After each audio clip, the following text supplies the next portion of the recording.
welcome back to JimMurphyMP.com, a way of keeping in touch with local and national news.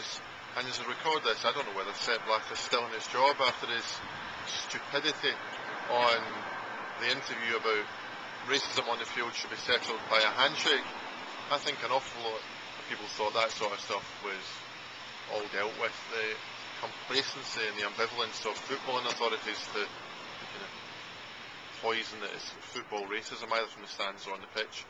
Now, I'm not going to talk about the individual cases of high-profile English players at the moment who got themselves in bother over alleged comments, because there's nothing at all alleged about Blatter's comments. I think it was an interview with CNN that you can see online on YouTube or whatever else, and it reminds me of all that I've read about in British footballing authorities during the 70s and early 80s, when they just denied the racism that was poisoning the game, that populated too many stadiums, that was entertained and accepted in too many boardrooms and in dressing rooms.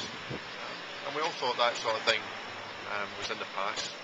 He seems to be a throwback to another era, and he seems to have managed to hide his views, his genuine views, quite well over recent years. And it seems pretty clear now, Mr. Blatter, it's time to go. You've embarrassed yourself. You have brought disgrace upon football. You've humiliated international footballing organisations, and just for the good of the sport that you say that you love, you should go.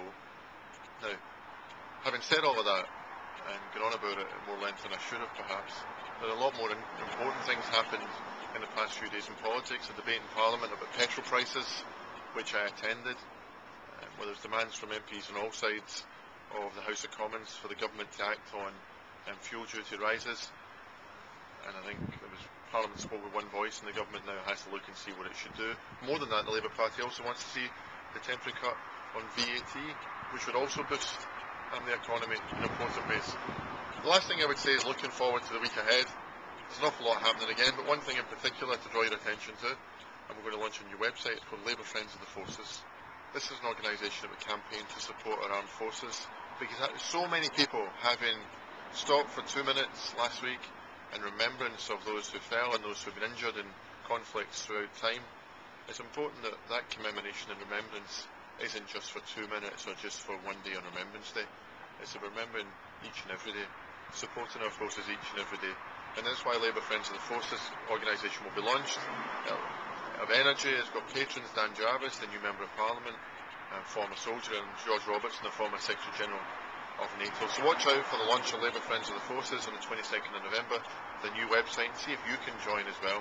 If you share Labour's politics and you share an empathy and support for our armed forces and what they do, then it's an organisation for you, and what's more, it's entirely free of charge to join. That's all for just now.